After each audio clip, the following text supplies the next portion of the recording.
নমস্কার বন্ধুরা, আর জি কুকিং চ্যানেলে আপনাদের সবাইকে স্বাগত।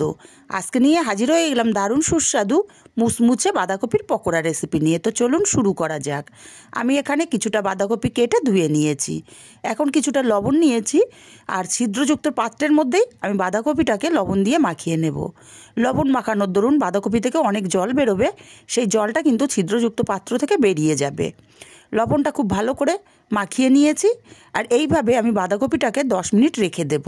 এতে করে বাঁধাকপিটা বেশ নরম হয়ে যাবে। 10 মিনিট পর বাঁধাকপি থেকে এক্সট্রা যে জল ছিল বেরিয়ে গেছে, আর যেটুকু জল আছে আমি হাত দিয়ে নিংড়ে নিংড়ে জলটাকে বের করে দেব।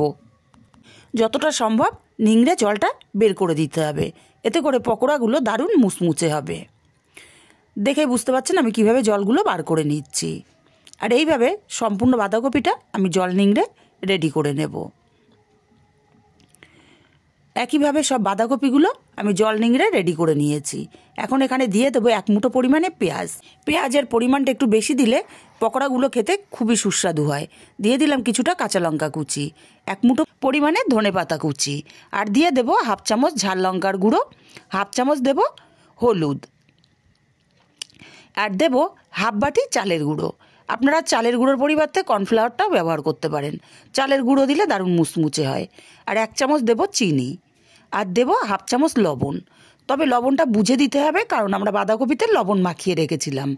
এবার সব কিছু জল ছাড়া মেখে নিতে হবে।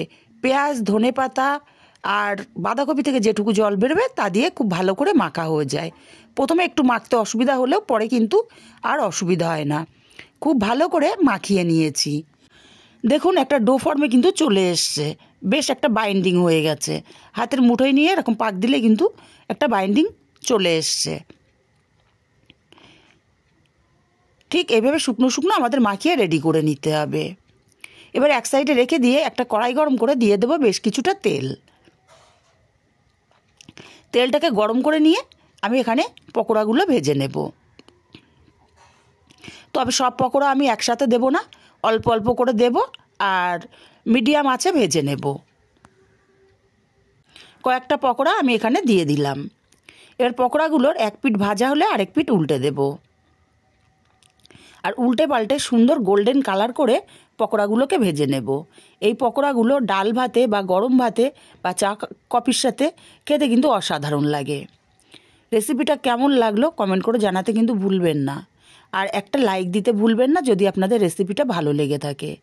আপনার একটা লাইক আমাকে অনেকের কাছে পৌঁছে দিতে পারে। পকোড়াগুলো উল্টে পাল্টে দিয়ে কালার করে ভেজে নিয়েছি। এখন পকোড়াগুলোকে উঠিয়ে নেব, আর বাকি পকোড়াগুলো আমি একইভাবে ভেজে নেব।